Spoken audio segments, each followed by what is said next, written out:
Innovation is in our veins. Soon the whole world will know our names. Sharing our knowledge and freedom reign. We here for the people, you know it's our way. Setting foundations is part of the dream. It doesn't matter if you're new to the game. Listen up now, cause we all gon' say, elevate, elevate, elevate, higher, elevate, elevate, elevate, higher. We gon' rise up, we all gon' shine. Work through adversity, stay on the grind. Elevate, elevate, this is our time. Elevate, elevate. Welcome to the Elevate Podcast, everyone. It's so great to have you all on one more time. It's your boy Josh and Reg. And we're grateful to be back on with you yet again. Another week, another episode. We got some stuff to talk about, including universal basic income is now on the table, more so than it ever has. We'll be talking about our current healthcare crisis and where's the blame lie in that whole situation. And then last but not least, we will also be discussing, oh baby, the drama happening between province and country, or federal and provincial, and then as well just the drama happening with, CBC and, what's going on there and terms that are being used. So we get into all of that. How you feeling, Reg? How you doing? Oh, I'm doing good. And it's funny because I'm just thinking like this show is going to be so much fun because I feel like even in between all those things, there's so many little tidbits of just like, oh, this. And we had to stop ourselves because right before recording this, we're just like, oh my God, and this thing. And we were having the whole show before the show even began because we were just so excited about just kind of the wild world that we've got going on right now, above and abroad and even in our own backyard. Absolutely. Yeah. Well, yeah, absolutely.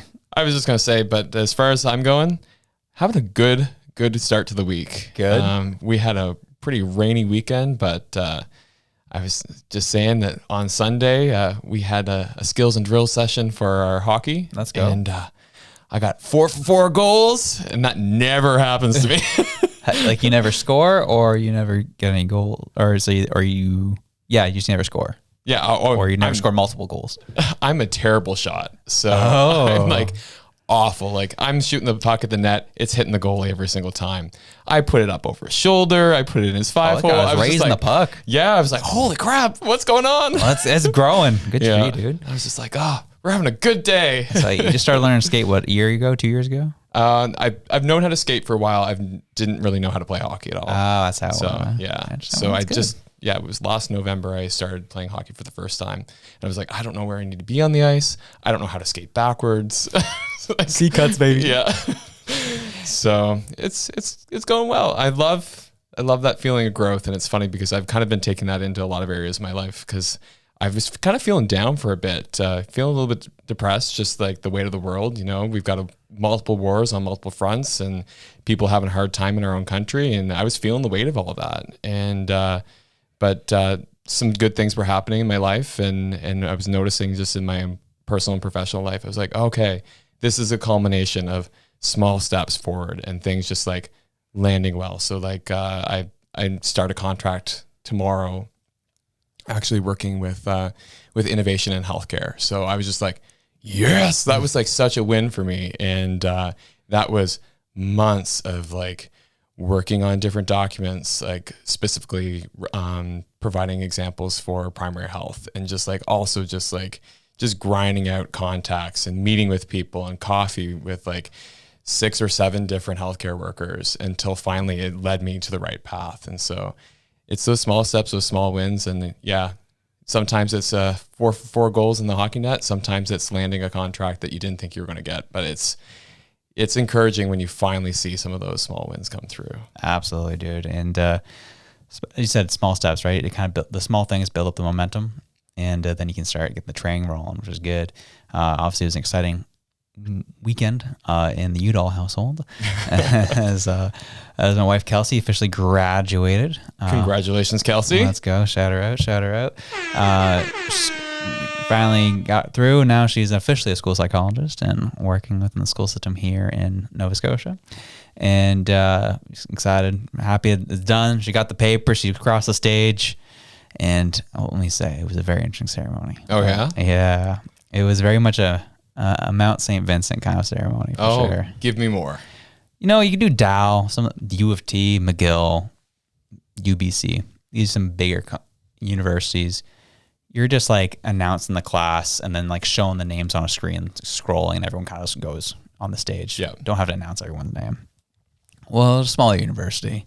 Not only did they announce every graduate's name, they also, the president of the university also stopped the graduate, looked for their person in the audience to get a photo, and then they went off, got their pin, got a bunch of other stuff, and then they waited till all of that was done before they announced the next person. Mm-hmm. So it was like, you're dealing with like hundreds of people. Yeah. And it was longer than it needed to be, but it was fun because I was like, yeah, that's the small university kind of way of thinking. So we out here. You know what? That's actually more common than you think. Because I graduated twice from Dal, one undergrad and one master's, and my undergrad, they actually did stop. They actually had the dean of business, because I had a business undergrad. Anyway, he came out and he like shook your hand and then did actually stop with the degree, with the person to take a picture. Then you went over to the other side of the stage with your degree again, take more pictures, and then walked off. So, jeez, that is just a thing, eh? It's long. Dude. I didn't end up going to my master's ceremony, but because I was just like, I can't do it. I can't do that again. It was hours, man. Brutal. But it's an accomplishment though, and good for her. Good for her for sticking it out, especially like doing some of her stuff through COVID and the aftermath of COVID. So yeah. Got her done, and because I also I've been to like probably several different convocations in different countries, and different levels of university. So I went to saw one at Wentworth down in Boston, and obviously a big technology college, and it was in this huge amphitheater on the Boston Harbor, and that's all they did. Just threw the names up, slow scrolled them, and everyone just walked by. Oh, damn. Yeah, and picked up their degree and bounced. Wait. You said the amphitheater on the Boston Harbor, like outside in a park? Yeah. Like the Hatch Shell? I don't know. I can't remember what it was called. Okay. I just remember a big old stage, half dome, and then big stadium seating, yeah. Yeah, I know that well because back in 2012, me and a bunch of friends, we went down to Boston for July 4th. And it was really funny because we were like, okay, so... they had their ceremony at the Hatch Shell. They have like the whole symphony orchestra out there, and they had Jennifer Hudson singing and all this stuff. And it was just like they had fireworks timed to the orchestra, which was really cool. But what was really funny about it was that it started to rain midway through their ceremony, and it started to thunder and lightning. And so we were so far back from the stage. We were like halfway down the Esplanade, like way back. They had massive screens that you could look at to be like, oh, look, I'm seeing the performance. And so then the thunder and lightning started to come. And so people had like waited like all day to get into the good part of the amphitheater area.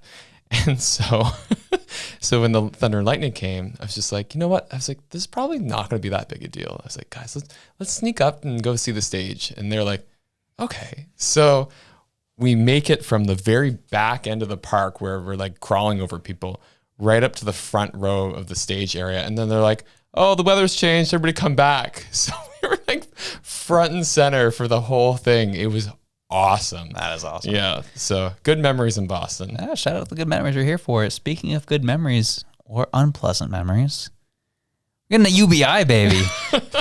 Universal Basic Income. This has been an idea that's been flirted with in Canada for like since the 70s. It's been talked about, but now it's like getting tabled in a more serious manner with the Senate, and especially as the cost of living is just astronomical. Naturally, people are starting to look to the solution of UBI to solve for the lack of affordability in this country. And the Toronto Star says Canada is considering a guaranteed universal basic income program. Here's what that means. And so just to give an idea of like if anyone who doesn't understand universal basic income inquires or entails, is there's no qualifications. There's nothing you have to meet aside from being a Canadian citizen or a permanent resident or apparently an asylum seeker. And this, that you will then receive $2,000 a month. No questions asked, just popped into your bank account. That's on top of whatever money you already make. Doesn't matter how much you're making. Doesn't matter where you're at in the incomes, the income levels. You're getting $2,000 flat, period. And again, the idea is to use this to address the lack of affordability in our current country. And the Toronto Star says the Senate's National Finance Committee began looking into Senator Kim Pate's proposal for a national framework for a universal basic income program on October 17th. Since as far back as the 1970s, Canada's flirted with the idea of a basic income program. The push for a basic income program gained more momentum during and after the COVID-19 pandemic, as the Canada Emergency Response Benefit, CERB, which paid out $2,000 a month to millions of Canadians, raised the possibility of a permanent income program. Now that there's a movement within the Senate on studying basic income as a real possibility, here's a rundown of what guaranteed basic income is, how it works, and what it might look like. And then the link is in our show notes if you want to check out that article. But I'll ask you, Reg, this is being proposed, being tabled more seriously. What comes to mind for you? What questions are you asking? So the questions I have for it is because I did read the research that came out of Manitoba when they actually trialed it there. And they did have really good results in Manitoba, where they saw people able to start families, people starting businesses, people returning to school. They actually saw that it was a really big benefit to the community. The problem I have with it right now is that as it's written in the document that the Senate have just put out, one is the asylum seekers and the non-Canadian residents, non-permanent residents. And it starts at 17. That's the other thing too, is they're saying that they would give it to anyone 17 and older. And I'm like, why? We can't even give credit cards to people who are 17. 17-year-olds can't vote. Like, why are we bringing it down to that level? So that's question number one. Question number two, I guess, which is my real question number one, where is this money coming from? How are we paying for it? And then the other thing that also comes to mind is like, who is eligible? Because I know that with UBI, the idea is that everyone gets it no matter what. That's the premise of UBI. This, I don't know if that's how it's going to work. And because when you actually look at the development clauses, especially in Clause A, one of the articles they have is to determine what constitutes a livable basic income for each region in Canada. So what that means is that it's not going to be the same amount of money for everyone everywhere. And so that to me kind of like destroys the whole idea of universal basic income. Is like, if you're starting to make it different based on region, what's the next step? We're going to make it different based on like, I wonder if they're going to make it different based on income level or based on whatever status you have, whether that be like if you're married or single, it changes the amounts. Just the same way as like we saw with the climate initiative payment that went out. It's different if you're married or if you're single. So 2 single people will receive more than 2 people who are in a marriage or a common law relationship. So I see that first clause as just throwing caveat after caveat after caveat until you kind of destroy the whole idea of universal basic income. Because then it's not universal. And it's definitely not basic, that's for sure. But yeah, it just, I get the idea. I'm just worried about the implementation, worried about the way that they're going to qualify people in and out of it. And then why things are going to be different depending on these different factors that I've already mentioned. And then again, just how are we paying for it? Because I have a couple ideas how we could pay for it. And I know that it's been talked about before, like that if you eliminated all social programs, so you're talking welfare, old age security, CPP, all of these different programs that we have currently in place, child tax benefits, and just instead issued one sweeping UBI, then you'd actually save billions. So for an economic standpoint, it would actually save them a lot of money to just scrap all the other programs, plus all the administration of offering all these other programs, the applications, the processing, everything for all these other programs, the policing to make sure that people aren't getting more than what they deserve. Like, you take all that out, you're saving even more money on top of just the money that you would otherwise save by paying out all these different programs. So it could be really good if they went that route, but I don't know. So you're telling me, what I understand is that we do UBI the way it's supposed to be done. It'll essentially make the government smaller. Yes. which is kind of crazy to think about Yeah. in that reality. And you said obviously Manitoba had glowing reviews of how UBI was implemented there and how it worked and that it benefited a lot of people.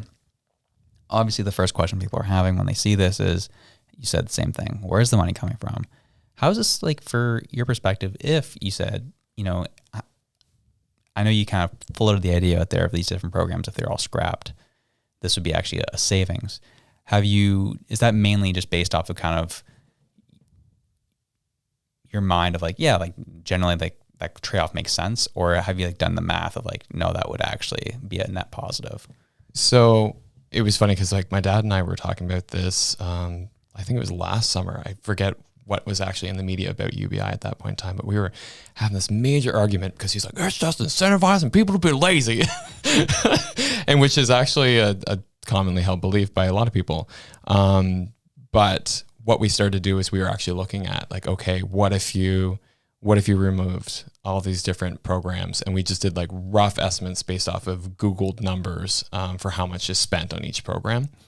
And then when you actually looked at a UBI program, like how much that would cost. And it was like half or like 2/3 the cost of the current programs that we have right now. And like I said, and that's not even counting the administrative burden. Right. So just even generally, as you said, in Googled numbers, you're looking roughly at like at least a 30% savings. Yeah, across the country. At minimum.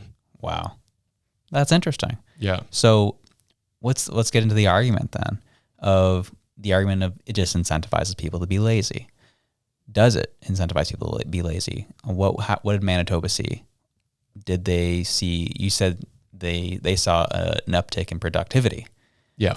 What happened? So that was over the course of what, like a year?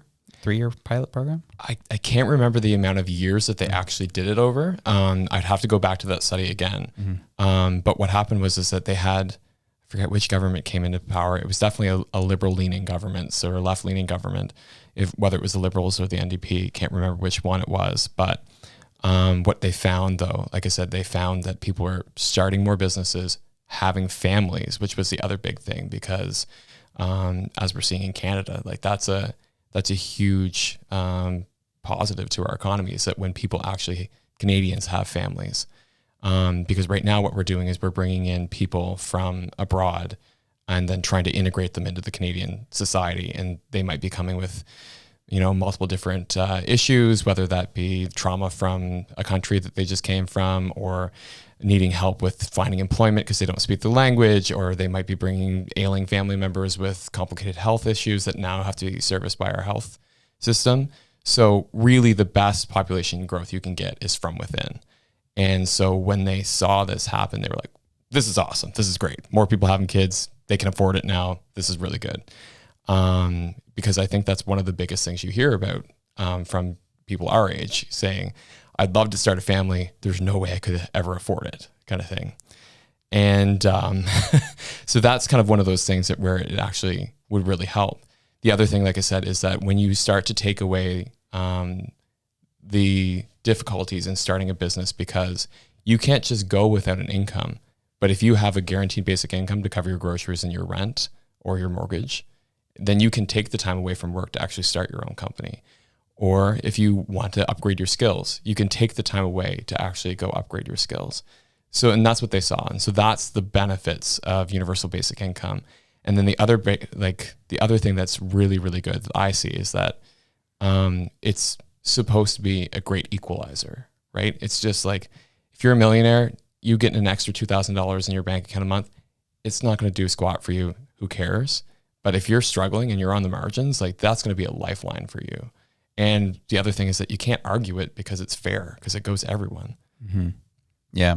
It's not to a specific demographic of people, right? Or based on how much they're making. And you're not essentially not taking away from this group of people to then give to this group of people. Exactly. And yeah. I get where you're coming from on that.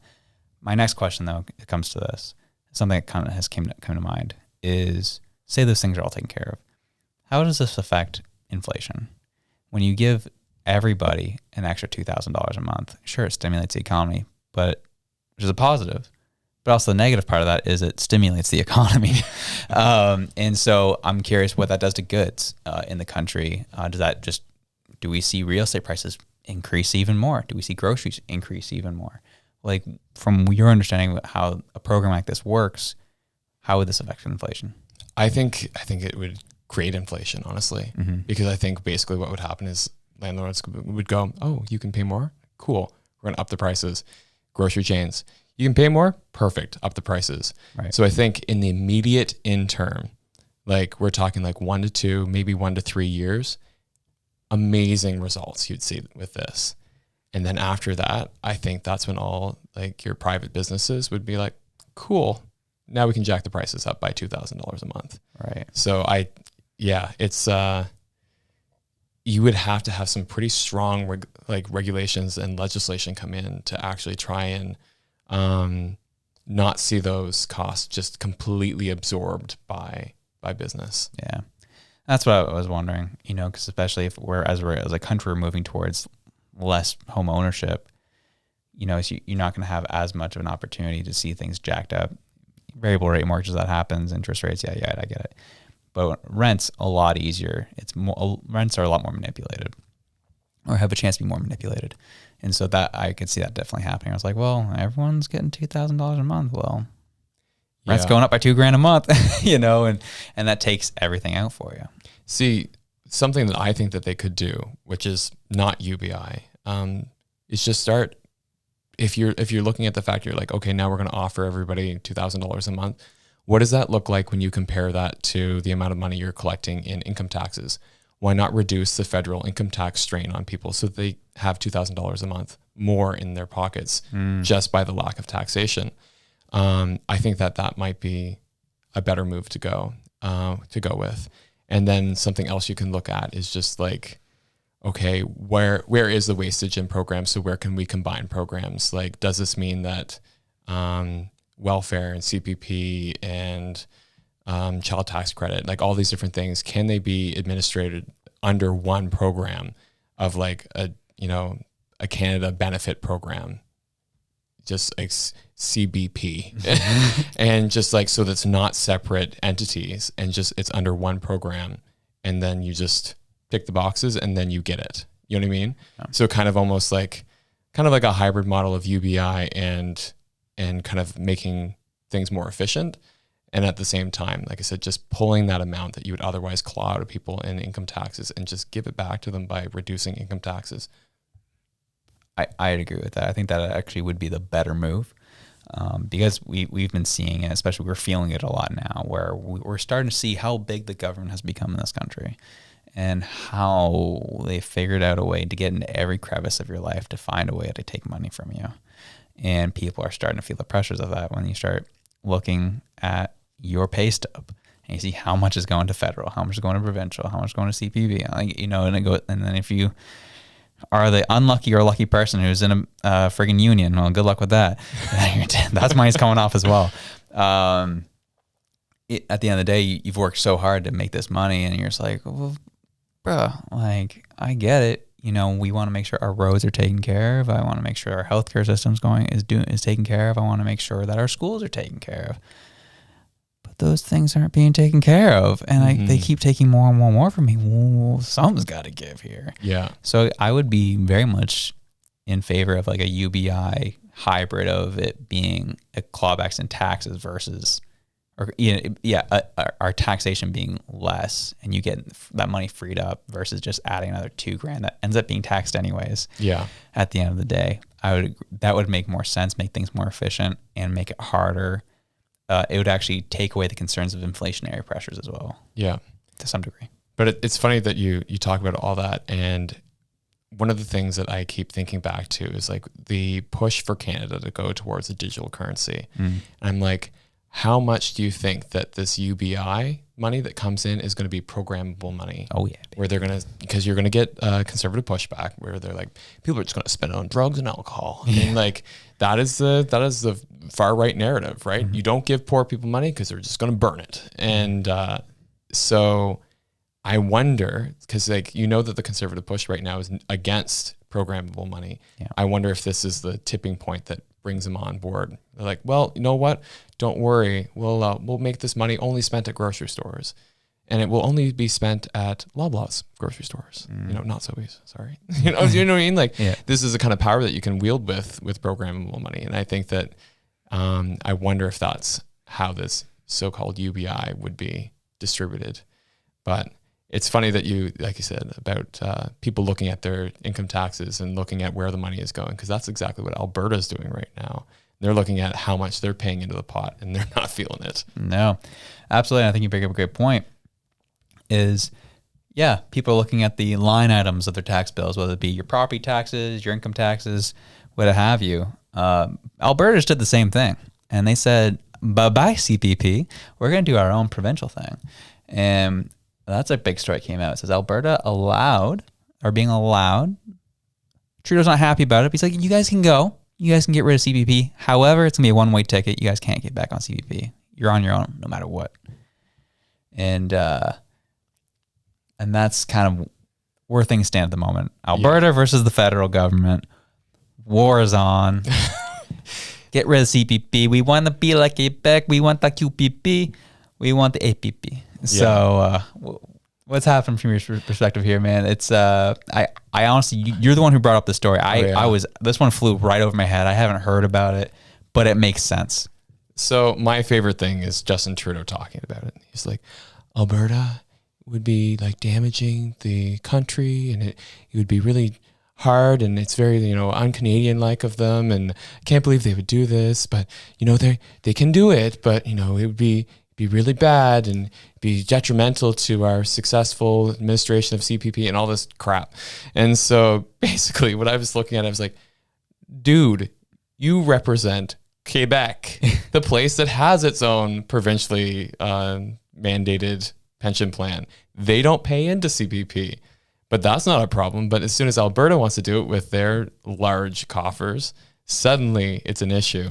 And so what this brought up for me, and kind of a few arguments that I had with different people, was just the idea of like, how does CPP actually work? I feel like that's one of those things that is the great misunderstood thing, because my understanding was it was kind of like EI, where you pay into it and you cap out at the end of wherever you are. And so once you cap out, you're good. You've made your payments for the year. And you draw from it however much you paid into it over the years, plus whatever interest and things that are accrued on it. And apparently that's not how it is, because when we actually read the article looking at CPP, like Alberta is paying into half the total amount of CPP that exists across the country.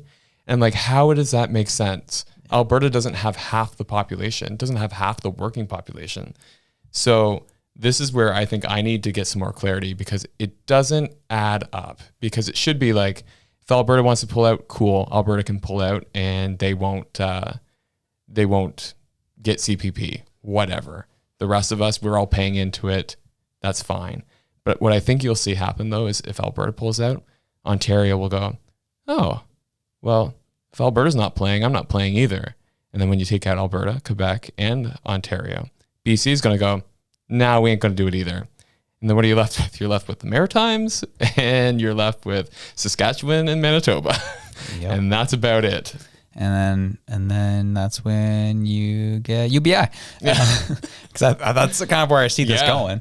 The one little paragraph out of the CTV article, it says the report by the consulting company LifeWorks, on which the Alberta government is basing its cost-benefit calculations for a possible Alberta pension plan, estimates that the Western province will be entitled to $334 billion by the time it leaves the CPP in 2027, which is nearly half the total amount in the current federal fund. Smith and Prime Minister Justin Trudeau went back and forth this week about the possible move.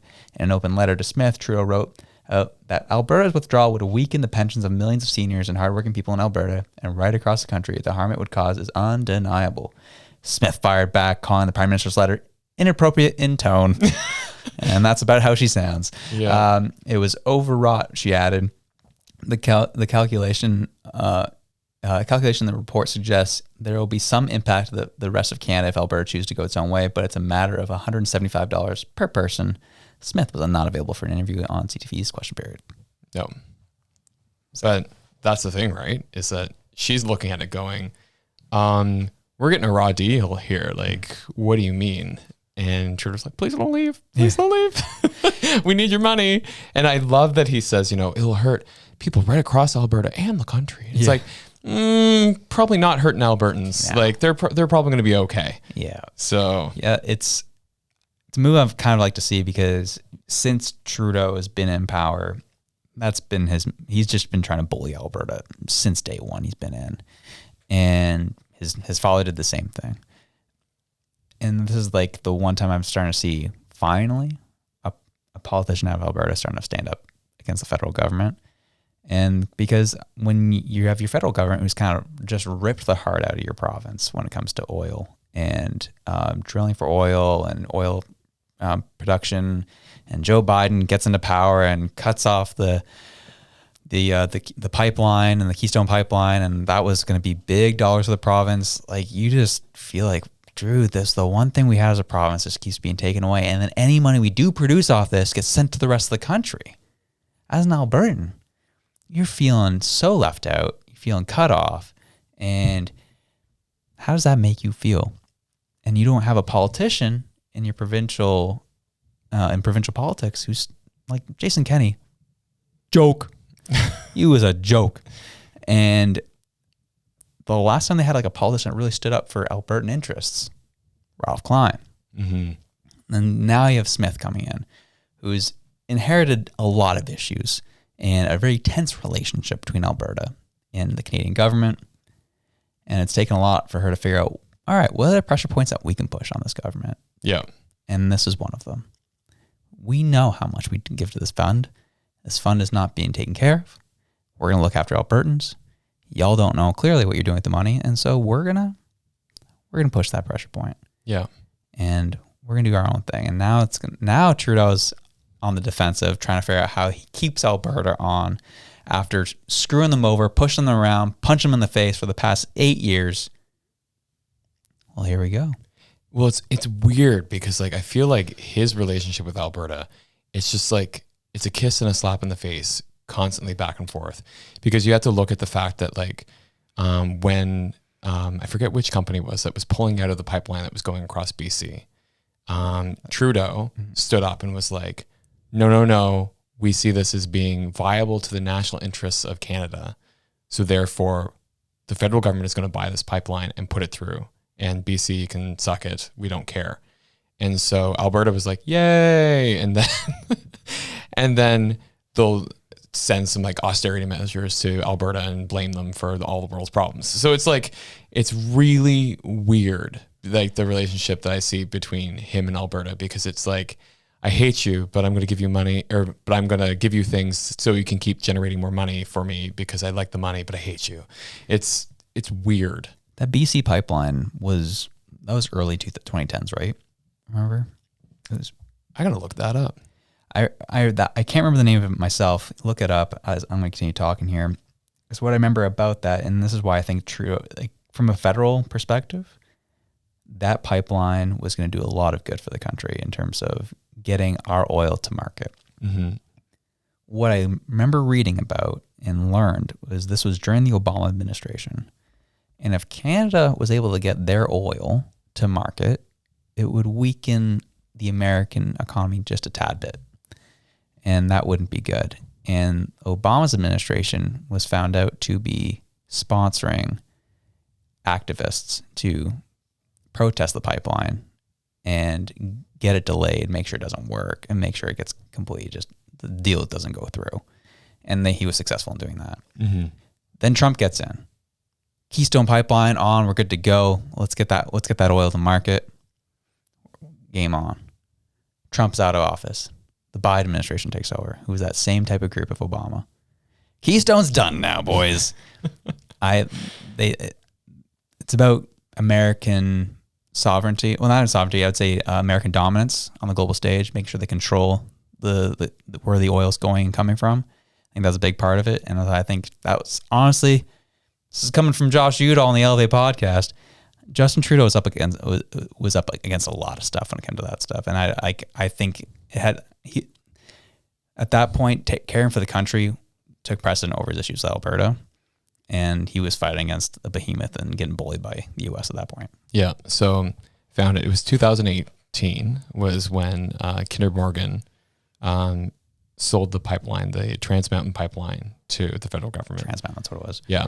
And so one of the big problems with that pipeline was the fact that BC was like, if this thing goes south, as a lot of pipelines do, because they're looking at all the Enbridge pipelines that burst left, right, and center. They're like, who bears the brunt of responsibility for the cleanup? Mm-hmm. And the federal government's just basically like, well, it's a provincial jurisdiction, environment in the province. And they're like, we don't have the money to take on a catastrophic spill. And the federal government was just like, oh, too bad. It's going through your province anyway. So I get it. I get it where BC was like, screw you guys. Mm-hmm. Like, we don't want your pipeline. And especially like it was a lot of native communities too that this was running through.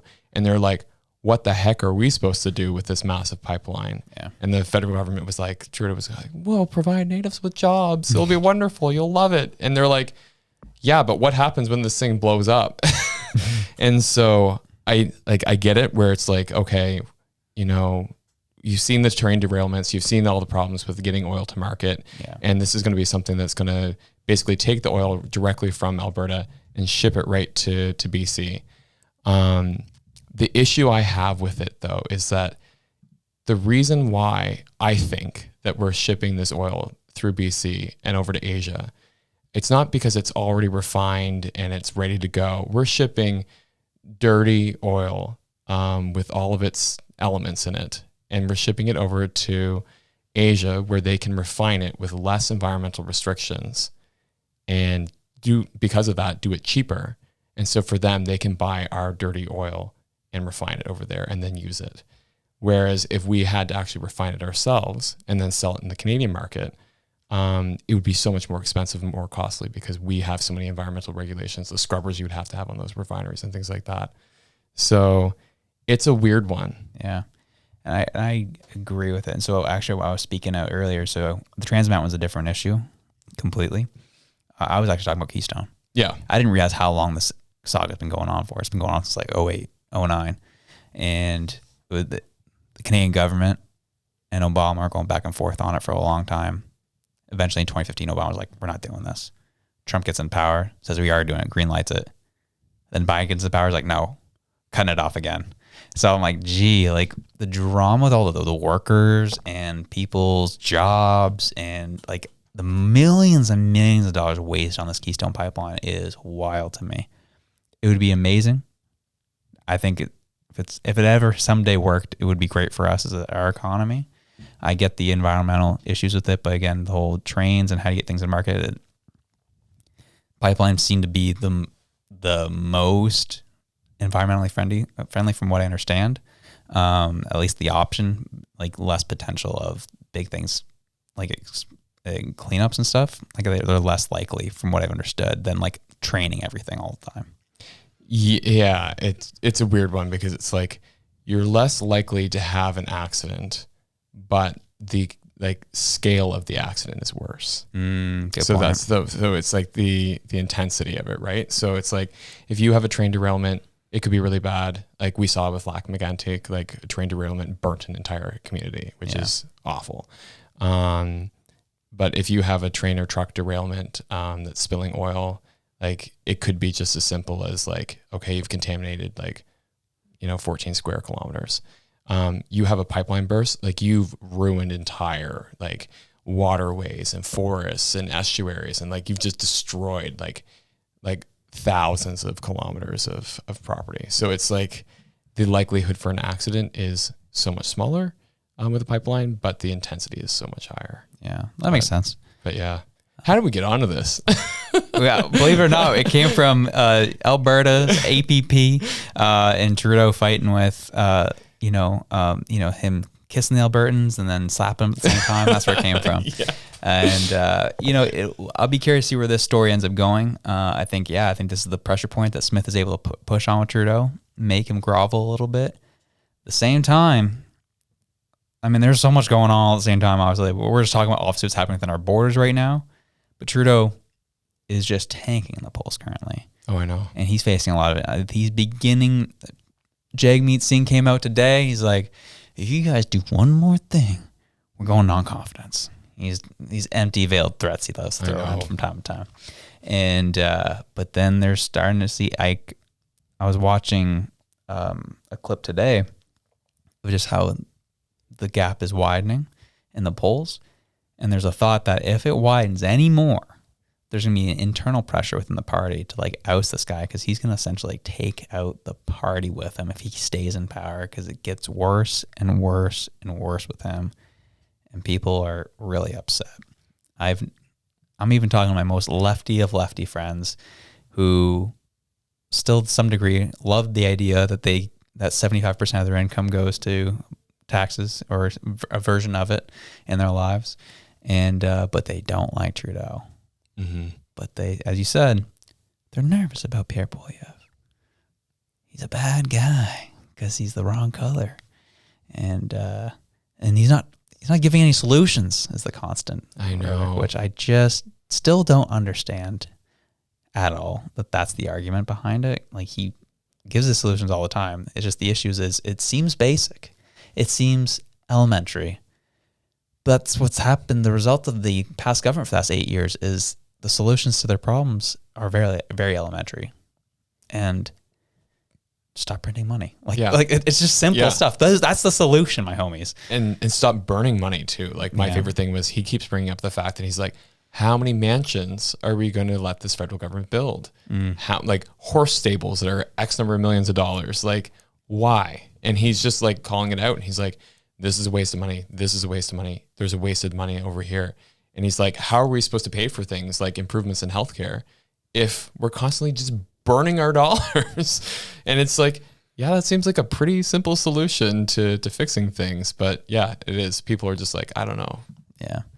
I think that's totally fair. And I think that kind of leads us well into kind of our next topic here, was the struggle that people have been having, or at least we brought up in a conversation you and I had, is that healthcare and the problems we're having in healthcare, a lot of it has to do with the unions. That people are starting to bring this up as a problem, that because the unions want to make sure that the workers taken care of, they're not, wrongfully outed of a job or this, that, the other, it leads us to not really evolving our technology in our healthcare system, and it leads to mediocrity.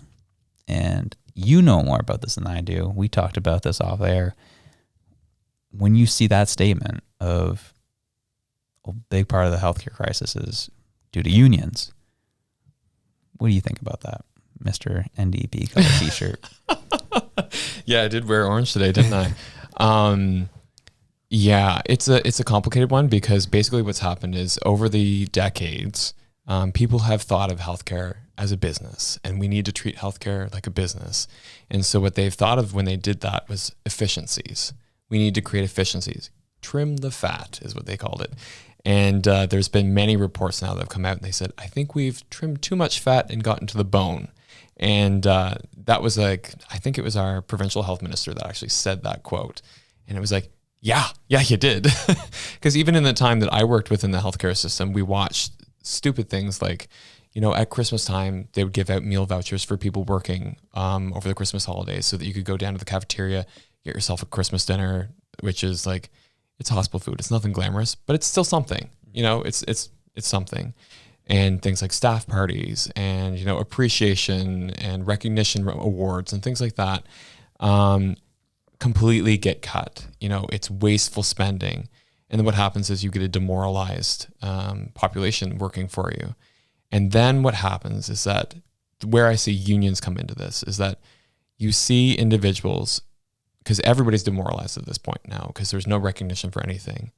And one of the ways that you can still be recognized in a for-profit, non-unionized environment is that if you go above and beyond, you can increase your pay or increase your standing somehow by being able to take more education or being able to switch to another position or make a lateral move or whatever. You can't do that in the unionized environment because everything is based off time and a very specific calculation of time in the union. And so what that means is that if you have a unionized environment where you've disincentivized good work practices and going above and beyond by removing all like I said, niceties like staff parties and recognition awards and things like that. And then you couple that with the fact that a unionized environment means that you can't see any monetary or financial benefits to going above and beyond. Well, then what's the reason for you to go above and beyond? Like, and then you see Joe Blow over there who is, put their 30 years in, they've been here since forever, making way more than you because they have just been here longer, doing absolutely nothing, taking every sick day they can possibly take, then going out on some kind of leave, and then coming back on light duties and doing the bare minimum. Like, we had a couple of them in our department where I worked, because we had a department of about 50 people. And it was so infuriating, because you'd watch people that were newer, that were like our age, that would come in there, work their guts out. I was one of them, until eventually I got demoralized. And I was just like, why does it matter?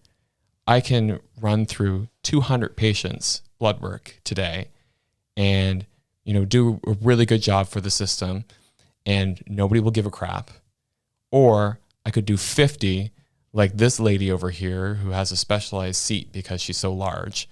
And like, you know what I mean? I'm just like, what's the incentive? I mean, if I do 200 patients, I have, triple the times likelihood that I'll make a mistake.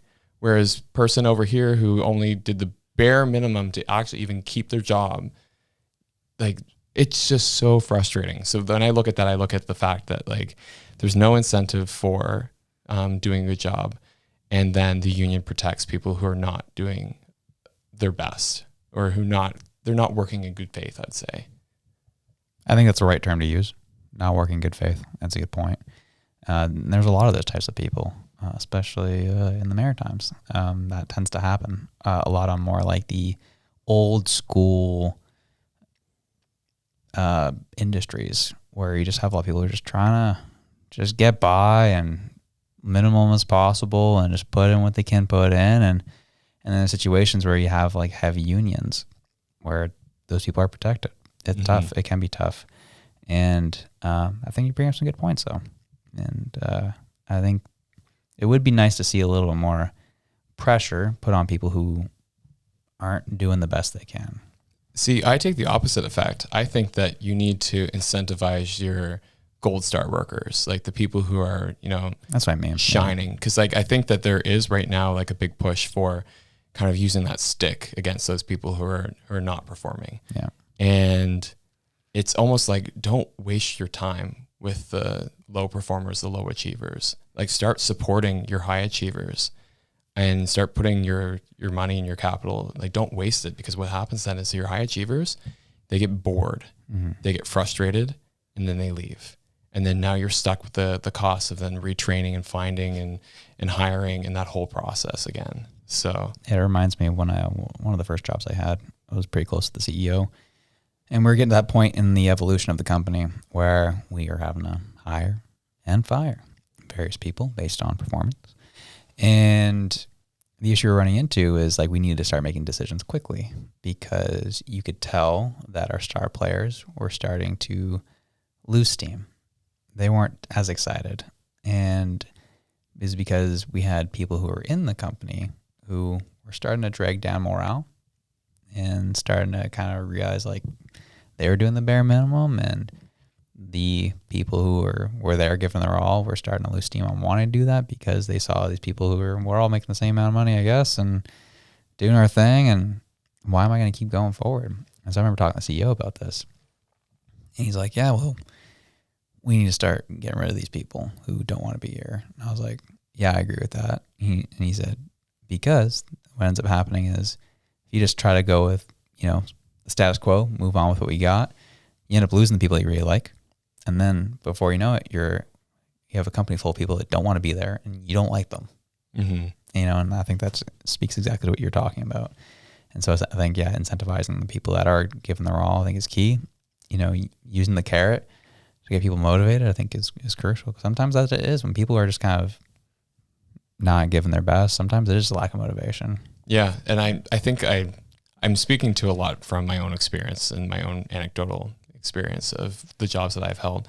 And I even think of my last one, where I feel like I almost kind of quiet quit myself. And like, it's taken a bit of reflection to even look on it. But I was just like, after kind of hitting a wall a couple times in my organization where I felt like I really wanted to, burn bright and do things, and kind of feeling like I was being held back by that, I just stopped offering solutions forward and stopped bringing my full self to the workplace. I was just kind of like, I became that, bare minimum person. And it showed, because it was just like, I was lackluster about my work, because it was an environment that was breeding that kind of, I don't want to say toxicity, but breeding that kind of lackluster work. Right. And so when you put somebody, because I consider myself a pretty hard worker, and like, I'm the type of person that will, like I said, go above and beyond if given the space and the recognition to do so. Because I've realized that about myself too, is that I hate it about myself, but I know about myself is that I want to be recognized. If I'm going the extra mile, I want you to say, Reg, that was awesome. Good job. Maybe throw some money with it. That helps. Yeah. But like, I know that. And I think that I'm not alone in that. And so I think that for healthcare, I know that that's what's happening too, is that people are demoralized, and especially in an environment where you're seeing so much bad stuff every day. You're seeing people at their absolute worst. You need to care for those workers. And by keeping them in an environment where people see the worst and then are working with people who then feed off that and then bring the morale of the entire workplace down, it's not good. Yeah, no, I absolutely agree with that. And I think that, speaks well to, as we move forward, government workers and officials fighting each other, man.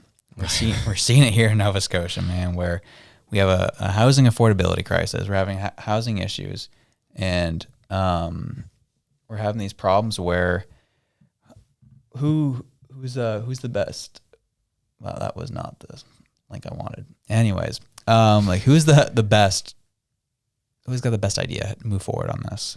And we're at a point where you have the city of Halifax. That's obviously the biggest city we have here in Nova Scotia, is trying to get things built, trying to get things moving. And then the province came in and said, yeah, we see what you're doing. You got this affordable housing program, which was interesting. We've talked about this on the show in the past, where you have developers have an option. They can either have a percentage of their building that's going to be for affordable housing, or they build whatever they want, whether it be bigger or taller, whatever, and they give a percentage of whatever that would have gone to affordable housing goes to this fund that then the government takes and uses and to go and address affordable housing in the province. Right now, they have somewhere around like $7 million in this fund, and they're looking at what they're going to do. They've been looking at improvements they can make to their current properties. How are they going to, what are they looking at? Places where they can build this, that, the other. And the province came in and was like, well, here's the thing, guys. You're moving too slow. And so what we're going to do is we're actually freezing a lot of the funds that you have currently, and we're just going to bulldoze our way through, and we're going to deal with the developers, and we're going to run this ourselves and get things built because you guys are moving too slow. Mayor Mike Savage came out and said, that isn't the issue. That isn't the problem we're having. It's just we're having an issue of like affordability, of like making sure that we're making the right decisions, making sure that people aren't screwing us over and not overcharging us. Like, that's why it's taking so slow. But, it's not because we don't want to do this. And the province said, well, too bad. Don't care. You're too slow. We're getting things built now. City's upset about this. I've seen various councils come out saying they are officially allocating funds from the public sector to the private sector. They don't care about affordable housing, this, that, the other, yada, yada, yada. That's the lay of the land, Reg. You hear that? You've seen it. What's your perspective on this one? Oh, where to begin?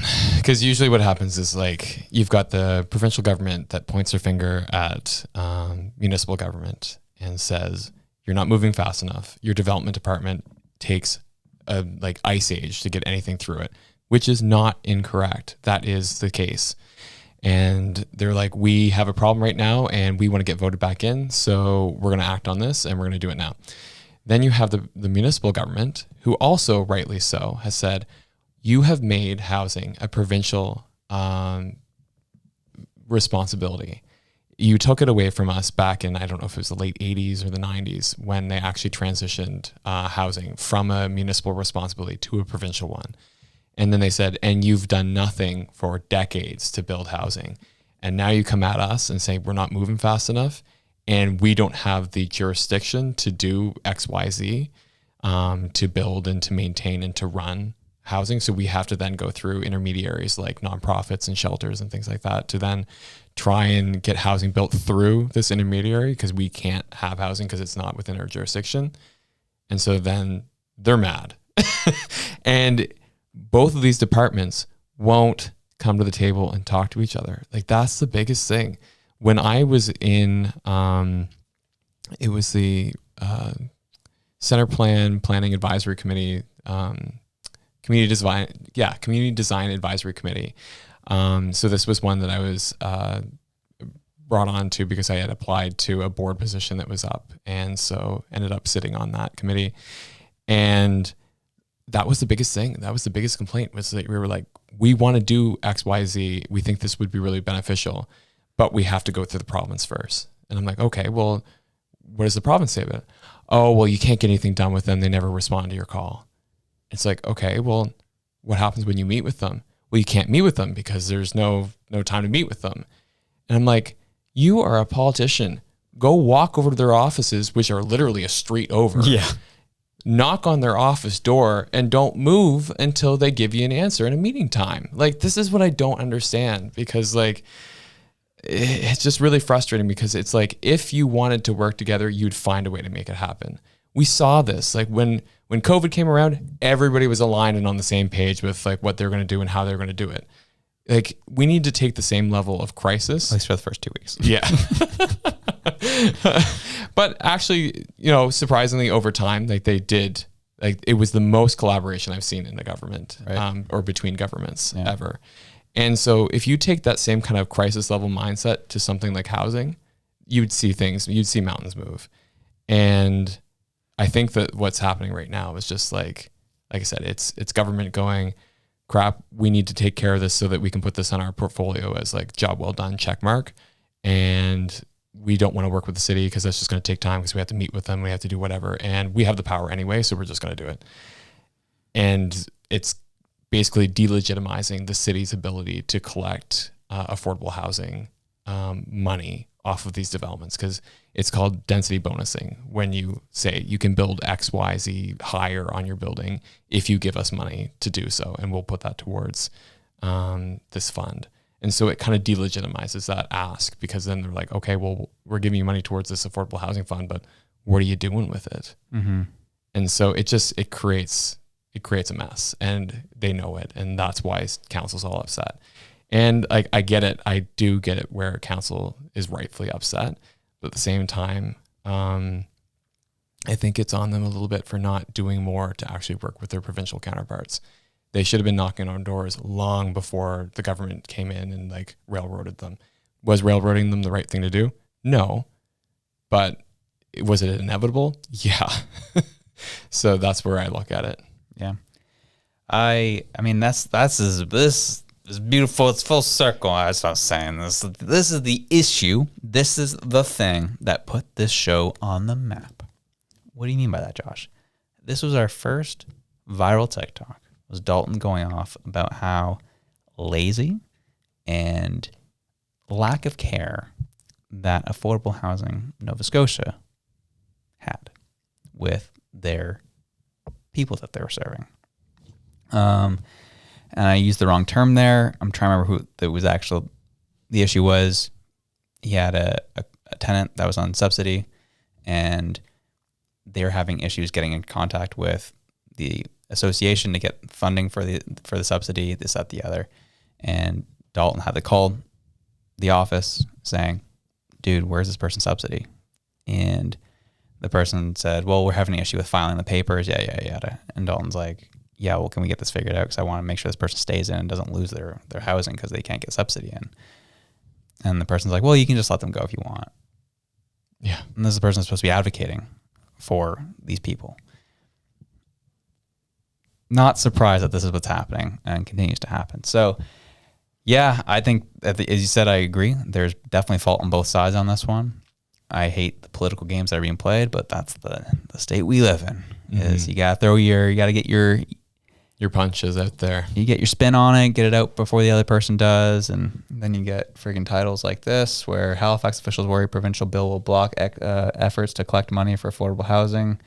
That was actually pretty, I'll be honest, that's a pretty even keel headline. I think I'm more so talking about the tweets I've been seeing from different counselors, such as Sam Austin. Jane Austen, you know? Yeah. I'm out here thinking about wrestling. I got Sam Austin, who was very frustrated with what was happening. And I actually have this tweet right here from him. And yeah, he says, CBC story on how a province is going to cut funding for affordable housing in favor of subsidizing for profit development. Developer interviewed admitted change won't make any real difference in what he charges. This is terrible, uninformed policy. From what I'm reading, this has nothing to do with what's happening right now. But you gotta get your spin on it. You gotta get it out there. But it's like I said, it delegitimizes the city's ask for funds from density bonusing, because if they're not actually going to be the administrators of affordable housing, how do you ask for funds for affordable housing then? So this is what I see when I read that, is they're like, we just got density bonusing in place. We've just started collecting money off of density bonusing to go towards affordable housing projects. And now we're not doing affordable housing anymore because the province has come in and completely taken it over. So now what do we do? And what do we do with all these development proposals where there's density bonusing supposed to be included in this development agreement that they've already gone through council and through everything else for? Now the money is just kind of like held in limbo. And so, yeah. So I get where he's saying that, but yeah, like I said, it's one of those things that it just feels like they were too slow and they were not pushing hard enough. And I think that if our mayor was less of a cheerleader and more of like the Albertan premier and actually, had some teeth, I think that would have actually had more teeth in its ability to actually roll out some affordable housing. True. Well, there you go, dude. That was, I think we'll leave that there for now. There was a lot in that episode, dude. Holy smokes. You want to finish off with this, where you got Elon Musk was saying some stuff today. Oh man, this killed me. So I don't know if everybody saw this, but have you ever gone on to Wikipedia and had the little thing pop up and they're like, if everybody gave $1, like Wikipedia could be free forever? And I think like back in the day, I gave them $12 or something like that. And then I got hounded for like the next month and I was like throwing everything into spam. I was like, never again, Wikipedia. Oh, really? They came after you. Yeah. So, so Wikipedia has its posts out again, asking for money to keep Wikipedia free.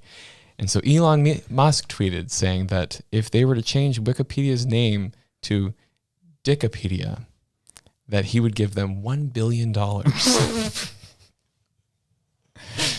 Oh, gee. It's almost funny because like that was literally similar to how he got Twitter. I know. Yeah. And so Wikipedia responded saying Wikipedia is not for sale. Oh. They would not be taking him up on that offer. But like, I'm sitting here going, Elon, like, you don't know how to spend money anymore. Like, you're too wealthy. You don't know how to spend money. Give your boy the $1 million. I'll show you how it's done. Or the $1 billion, I should say. Give your boy the $1 billion. I'll show you how to spend $1 billion. Not by changing Wikipedia's name. Like, for God's sakes, like, that's the dumbest thing I've ever heard. That was probably one of my favorite time when I was working for a tech company based out of New York City and got to meet with a lot of wealthy people. And just, it does get to a point where you're just so desensitized to how much money you have. They're bored. And they're just like, well, what are we going to do today? Well, we can do this. I'm like, dude, that's like a couple $100,000. Like, yeah, so let's do it. Yeah.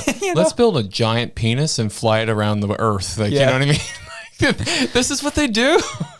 And I'm just like, because I think there was a recent study that came out that said, like, if you spent $20 billion, you could wipe out hunger in the United States, like just something like that. I'm like, so there's a 20th of it right there that could go towards that you're spending trying to change Wikipedia's name to Dickopedia. Like, really? You have too much money.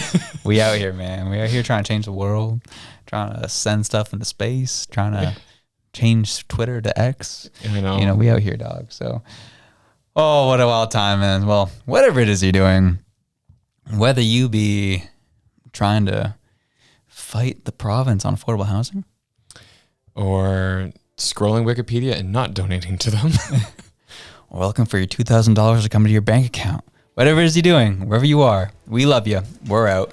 Peace.